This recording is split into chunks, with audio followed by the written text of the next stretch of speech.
I'm here with Tania Sachdev. Tania, you won your game today.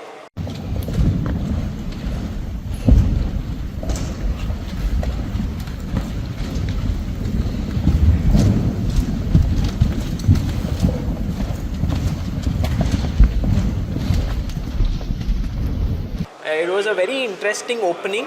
It looked around equal, but suddenly when she made this move G4, the evaluation completely changed according to the engine. From 0.00 it went to -2.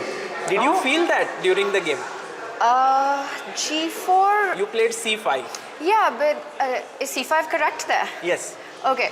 I mean, I thought that there was pressure before as well, and it's a complicated position. I've sacrificed the pawn Yes, for the this. A3 pawn sack.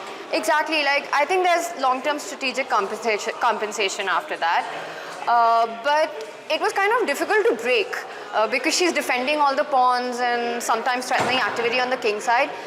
I didn't think G4 was that bad, but I thought that C5 makes more sense now because she's weakened the king side a bit more. I was kind of waiting for the right moment to go C5. I just think it was like a very interesting pawn sacrifice that I played. Yes, and actually in the opening, when you played A3 and came back with your bishop, what was the reason why you gave up the pawn? Can you explain that? I was asking myself this question, like after I played A3, so firstly I moved my knight to C6 because I want my bishop on E7 when I give up this pawn. So I vacated the square. But when I played this, I'm not sure. I felt there was a moment that she should have gone E6 and sacrificed this E pawn, given this E pawn back for activity on the king side with knight E5. Also, I'm not sure if taking the pawn is a good idea. Maybe she should go B3 and keep everything closed on the king side.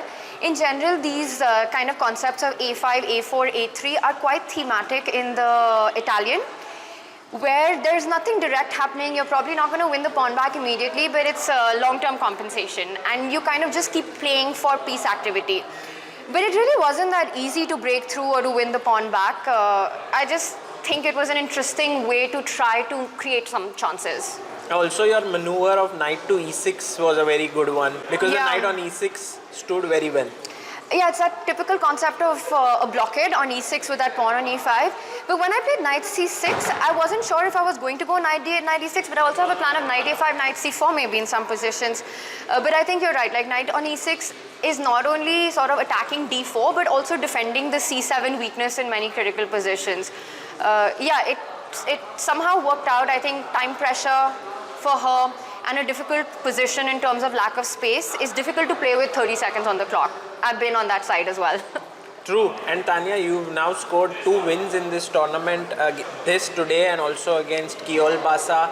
Are you feeling yourself into the tournament? Are you feeling, because you're playing after a long time? I'm playing after almost an entire year, and it was a bit of an impulse decision for me.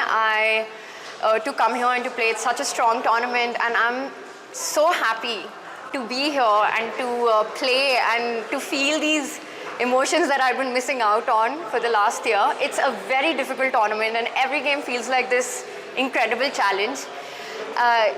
Yes, I think the first few rounds were very shaky for me. I was taking a lot of time. I was sort of double guessing myself a lot, and I think that's a natural outcome of not having played for a while. So there were some games where I came into tremendous time pressure.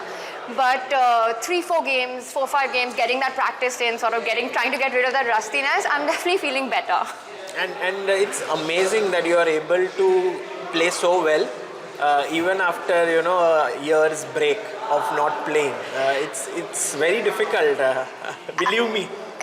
I do believe you 100%, but yes, I didn't play, but I was always connected with chess. I was always analyzing and commentating on it, but it's a totally different ball game. And also, the tournament that I've chosen to play is probably one of the strongest tournaments that happen in the year. But I feel like it's a personal growth challenge for me, and I'm really happy that I took this decision. How did you decide on this event? Like I said, it was a total impulse decision, and I think, so this is an invitation tournament for, I think, the top 50. So there were probably a few declines that happened, and then one day I got an email saying that my spot had cleared up if I wanted to play, and I had something like 2 days or 3 days to answer yes or no.